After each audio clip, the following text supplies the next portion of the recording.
राधे राधे दोस्तों, स्वागत है आपका अपने चैनल पर। आज हम लेकर आए हैं सावन माह में भगवान शंकर की पावन कथा। तो प्रेम से बोलो शंकर भगवान की जय हो। सावन की पावन फुहारों में जब दिशाएं शिवमय हो जाती हैं और वातावरण में ओम नमः शिवाय की गूंज प्रतिध्वनित होने लगती है, तब आता है सोमवार व्रत का वह दिन जो भगवान शिव की विशेष कृपा प्राप्ति हेतु अत्यंत महत्वपूर्ण माना गया है। इस दिन श्रद्धालु भक्त उपवास रखते हैं, शिवलिंग पर गंगा जल चढ़ाते हैं, बेलपत्र, धतूरा, आख, शमी पत्र और दूध अर्पण करते हैं और अपने जीवन के संकटों से मुक्ति की प्रार्थना करते हैं। कहा जाता है सोमवार का व्रत रखने से केवल भोलेनाथ ही नहीं बल्कि पूरा शिव परिवार प्रसन्न होता है। इस व्रत को विशेष रूप से कुंवारी कन्याएं उत्तम वर की प्राप्ति के लिए रखती हैं और सौभाग्यवती महिलाएं अपने अखंड सुहाग की रक्षा के लिए।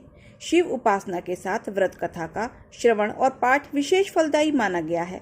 तो आइए भोलेनाथ की पावन कथा को श्रद्धा और भक्ति भाव से श्रवण करते हैं और भगवान शिव और माता पार्वती की कृपा प्राप्ति के लिए अपनी हाजिरी लगाते हैं। तो प्राचीन समय की बात है, एक गांव में एक धनवान साहूकार रहता था। उसके पास अपार धन संपत्ति थी, परंतु संतान नहीं थी। संतानहीन होने के कारण वह अत्यंत दुखी रहा करता था। उसने शिव भक्ति की राह पकड़ी और प्रत्येक सोमवार को व्रत रखने लगा। वह श्रद्धा पूर्वक भगवान शिव और माता पार्वती की पूजा करता, दिन भर उपवास रखता और प्रदोष काल में शिवलिंग पर दीपक प्रज्वलित करता था। साहूकार की भक्ति देखकर माता पार्वती प्रसन्न हुई और उन्होंने शिव भगवान से कहा, हे नाथ, यह आपका परम भक्त है। इसकी निस्वार्थ भक्ति देखकर मुझे लगता है इसकी मनोकामना पूर्ण होनी चाहिए। भगवान शिव बोले, हे गौरी, यह संसार कर्म का क्षेत्र है। जैसे किसान बीज बोता है तो समय आने पर फल प्राप्त होता है, वैसे ही मनुष्य को अपने कर्मों के अनुसार फल मिलता है। इसका भाग्य संतान से शून्य है। माता पार्वती ने पुनः आग्रह किया, हे महादेव, यह भक्त तो आपकी अटूट भक्ति करता है। यदि आप ही अपने भक्त की सुनवाई नहीं करेंगे तो फिर और कौन करेगा? कृपा करके इसे संतान का सुख दीजिए। भगवान शिव ने माता की करुणा से पिघलते हुए कहा, ठीक है देवी, मैं इसे पुत्र का वरदान देता हूँ, परंतु ध्यान रहे यह पुत्र केवल 12 वर्ष तक ही जीवित रहेगा। कुछ समय बाद साहूकार ने स्वप्न में भगवान शिव को देखा। प्रभु ने कहा, तेरे घर शीघ्र ही पुत्र जन्म लेगा, पर वह दीर्घायु नहीं होगा, केवल 12 वर्ष तक ही जीवित रहेगा। साहूकार यह सुनकर न अधिक खुश हुआ न अत्यंत दुखी। वह ईश्वर की इच्छा मानकर भक्ति में लगा रहा। कुछ महीनों बाद उसकी पत्नी गर्भवती हुई और एक सुंदर बालक को जन्म दिया। घर में उल्लास का वातावरण तो था, पर साहूकार का हृदय भय से भरा हुआ था। उसे पुत्र के अल्पायु होने का ज्ञान था, पर उसने यह बात किसी से नहीं कही। समय बीतता गया। जब पुत्र 11 वर्ष का हुआ तो साहूकार की पत्नी ने उसके विवाह की इच्छा जताई, पर साहूकार ने इनकार कर दिया और उसे काशी शिक्षा ग्रहण करने के भेजने का निर्णय लिया। उसने बालक के मामा को बुलाया, पर्याप्त धन देकर कहा, रास्ते में यज्ञ कराते हुए, ब्राह्मणों को भोजन कराते हुए काशी जाना। मामा भांजे यात्रा पर निकल पड़े। रास्ते में एक राज्य में विवाह का आयोजन था। वहां की राजकुमारी का विवाह एक काने राजकुमार से होना था। दूल्हे के पिता को चिंता थी कि कहीं लड़की पक्ष को यह बात पता न चल जाए। तभी उसकी दृष्टि साहूकार के सुंदर पुत्र पर पड़ी। उसने आग्रह किया, तू थोड़ी देर के लिए मेरे बेटे का स्थान ले ले, वरना यह विवाह नहीं हो पाएगा। बालक और उसके मामा सहमत हो गए। बालक ने दूल्हे के वस्त्र पहने, तोरण, रस्म निभाई और फेरे तक ले लिए। विवाह पूर्ण हुआ। फिर वह अपने मामा के साथ काशी को चल पड़ा। पर विवाह के बाद उसने राजकुमारी के वस्त्र पर एक संदेश लिख दिया, तुम्हारा विवाह मुझसे हुआ है, पर जिस व्यक्ति के साथ विदा करोगे वह एक आंख वाला है। मैं शिक्षा हेतु काशी जा रहा हूँ। जब राजकुमारी ने यह पढ़ा तो उसने विदा लेने से इनकार कर दिया। पिता से कहा, मेरा पति वह नहीं है जो आप दिखा रहे हैं। मेरा पति तो काशी चला गया। राजमहल में हड़कंप मच गया। अंततः दूल्हे के पिता ने सत्य स्वीकार कर लिया और विवाह को अमान्य कर दिया गया। इधर साहूकार का पुत्र काशी पहुंचकर शिक्षा लेने लगा। मामा ने वहां यज्ञ कराना आरंभ कर दिया। जब बालक की आयु 12 वर्ष की हुई, एक दिन उसने अपने मामा से कहा, मुझे तबीयत ठीक नहीं लग रही है, मैं सोने जा रहा हूँ, और फिर वह भीतर चला गया। कुछ समय बाद जब मामा ने देखा तो बालक मृत पड़ा था। थोड़ी देर के बाद जब मामा अंदर पहुंचे तो उन्होंने बालक को मृत अवस्था में देखा तो बहुत दुखी हुए, परंतु वह रो नहीं सकते थे क्योंकि आज उनका यज्ञ अधूरा रह जाता। इसीलिए मामा ने स्वयं को संभाला और वापस आकर यज्ञ की पूर्ण आहुति में लग गए। उन्होंने संकल्प पूर्ण किया, ब्राह्मणों को विधि पूर्वक भोजन कराया और उसके पश्चात जब उन्होंने पुनः अपने मृत भांजे की ओर देखा तो वे स्वयं को रोक न सके और जोर जोर से विलाप करने लगे। ठीक उसी समय उसी मार्ग से भगवान शिव और माता पार्वती विहार करते हुए गुजर रहे थे। माता पार्वती ने किसी के रुदन की करुण ध्वनि सुनी और भगवान शिव से विनम्रता पूर्वक कहा, हे नाथ, कोई मनुष्य अत्यंत वेदना में रो रहा है, चलिए उसके दुख का कारण जाने। तब भगवान शिव और माता पार्वती मामा के समीप पहुंचे और जब उन्होंने मृत बालक को देखा तो स्वयं भी क्षण भर के लिए स्तब्ध रह गए, क्योंकि यह वही बालक था जिसे भगवान शिव ने साहूकार को वरदान स्वरूप पुत्र रूप में दिया था, परंतु केवल 12 वर्ष की आयु का जीवन काल निश्चित किया था। माता पार्वती ने करुणा से कहा, हे स्वामी, यह तो वही बालक है जो साहूकार की वर्षों की तपस्या से आपसे प्राप्त हुआ था। आज इसकी आयु पूर्ण हो गई है और यह मृत्युलोक को प्राप्त हो गया, परंतु इसकी माता पिता की पीड़ा की कल्पना कीजिए। माता की करुणा से द्रवित होकर माता पार्वती ने हाथ जोड़कर भगवान शिव से विनती की, हे महादेव, यदि आपने इस बालक को जीवन दान न दिया तो इसके माता पिता प्राण त्याग देंगे, कृपा करके इसे पुनः जीवन दान दीजिए। भगवान शिव ने पार्वती जी की करुण याचना को सुनकर कहा, हे देवी, तुम्हारी करुणा से मैं प्रसन्न हूँ, अतः मैं इसे पुनः जीवन प्रदान करता हूँ। भगवान शिव की कृपा से बालक जीवित हो गया और जब मामा ने अपने भांजे को आंखें खोलते हुए देखा तो वह आनंद से भर गए। उन्हें विश्वास नहीं हुआ और ईश्वर को वह नमन करते हुए घर की ओर प्रस्थान कर गए। मार्ग में वे उसी नगर से होकर गुजरे जहां बालक का विवाह हुआ था। वहां के राजा ने जब उसे देखा तो पहचान लिया और तुरंत उसे सम्मान पूर्वक महल में बुलवाया। राजकुमारी ने भी अपने सच्चे पति को पहचान लिया और इस बार धूमधाम से पुनः विवाह समारोह हुआ, जिसमें पूरे नगरवासियों को आमंत्रित किया गया। इसके पश्चात राजकुमारी को विधिवत विदा किया गया और साहूकार का पुत्र अपनी पत्नी के साथ घर लौट आया। उधर साहूकार और उसकी पत्नी पुत्र वियोग के शोक में व्रत लेकर अपने कक्ष में बंद थे और उन्होंने यह संकल्प कर लिया कि यदि उनका पुत्र जीवित न लौटा तो वे दोनों अन्न जल त्याग कर प्राण त्याग देंगे।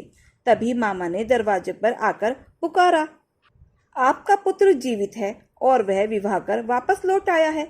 यह सुनते ही माता पिता दौड़े और अपने पुत्र को गले लगाकर फूट फूट कर रोने लगे।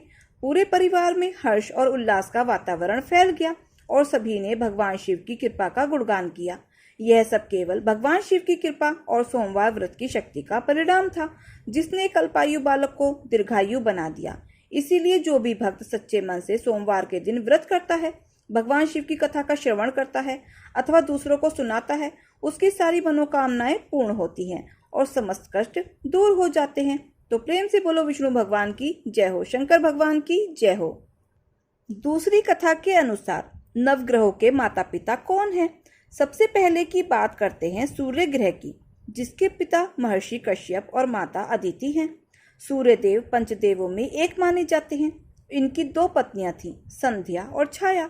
छाया से उत्पन्न हुए पुत्र शनिदेव माने जाते हैं और यमराज तथा यमुना देवी भी सूर्य देव की संतान है। दूसरे ग्रह हैं चंद्रदेव, जो महर्षि अत्रि और माता अनसुईया के पुत्र हैं। शास्त्रों के अनुसार चंद्रदेव की 27 पत्नियां हैं, जो 27 नक्षत्रों की प्रतीक मानी जाती हैं। बुध ग्रह चंद्रदेव के ही पुत्र हैं। तीसरे ग्रह मंगल की उत्पत्ति भगवान शिव के तेज से मानी जाती है और इनकी माता भूमि देवी है। मंगल पूर्ण ब्रह्मचारी हैं और मांगलिक दोष का संबंध भी इन्हीं ग्रह से जुड़ा हुआ है। चौथे ग्रह हैं बुध, जिनके पिता चंद्रदेव और माता तारा हैं।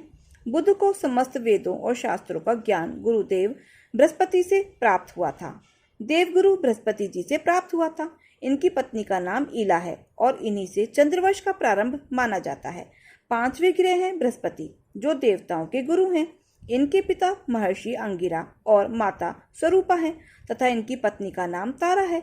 महाभारत काल में गुरु द्रोणाचार्य इनके पौत्र माने जाते हैं और ये सभी देवताओं के शिक्षा गुरु कहलाते हैं। 6ठे ग्रह हैं शुक्राचार्य, जो दैत्यों के गुरु माने जाते हैं।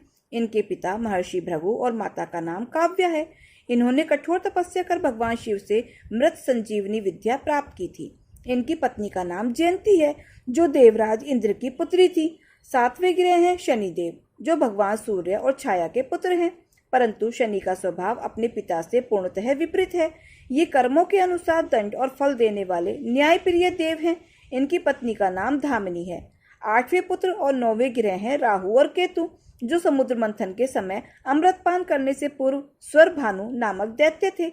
उनके पिता का नाम विप्रचिति और माता का नाम सिंहिका है। अमृत पीने के कारण भगवान विष्णु ने उन्हें सुदर्शन चक्र से 2 भागों में काटा। राहु का सिर वाला भाग और केतु का धड़ वाला भाग बना। राहु की 2 पत्नियां नागवल्ली और नागकड़ी है। उनका वाहन काले घोड़े वाला रथ है, जबकि केतु का वाहन गरुड़ समान चील है। यह तो हुआ नवग्रहों की पौराणिक परिचय। अब सुनिए एक प्राचीन कथा, जो नवग्रहों की कृपा से जुड़े अद्भुत चमत्कार को उजागर करती है। एक गांव में एक भाभी अपनी विवाहित बहन से मिलने उसकी ससुराल जा रहा था। मार्ग में एक विषधर सर्प ने उसे रोका और डसने की बात कही। भाई बोला, हे नाग देवता, मैंने कोई अपराध नहीं किया, कृपया मुझे जाने दें, मैं अपनी बहन से मिलने जा रहा हूँ। लौटते समय आप मुझे डस लेना। जब सर्प नहीं माना तो भाई बोला, आप मेरे थैले में बैठ जाइए, मैं लौटते समय आपको मुक्त कर दूंगा। सर्प राजी हुआ और थैले में बैठ गया। भाई ने बेलपत्र से थैला ढक दिया और बहन के घर पहुंचा। उस समय बहन नवग्रहों की कथा सुना रही थी। बहन ने भाई को बैठाया और कहा, पहले मेरी पूरी कथा हो लेने दो। और फिर उसने कथा सुनाई, जीव की, जानवर की, हाथी घोड़े की, कुत्ते बिल्ली की, भाई बहन की, सास ससुर की, देवरानी जिठानी की, जवाई बेटी की, संग सहेली की। सबके नवग्रह शांत हो जाएं। घर चले 8 पग, आदमी चले 4 पग, सांप बिच्छू भंवरे सब अग्नि में जल जाएं। कथा पूरी होते ही बहन ने थैले की ओर इशारा किया और पूछा, भाई इसमें क्या लाए हो? भाई कुछ कह पाता इससे पहले ही बहन थैला लेकर अंदर चली गई और खोला तो देखा उसमें बेलपत्र और फल संतरे निकल आए हैं। एक सर्प एक दिव्य हार में परिवर्तित हो गया था, जो रत्नों से जड़ा हुआ था। बहन ने वह हार पहन लिया। जब बाहर आई तो भाई आश्चर्यचकित रह गया। उसने पूछा, बहन ये हार कहाँ से आया है? बहन बोली, भाई तुम ही तो लाए थे। तब भाई ने सारी बात बताई और कहा, बहन यह तुम्हारी नवग्रह कथा की महिमा है, जिसने मेरी मृत्यु को टाल दिया।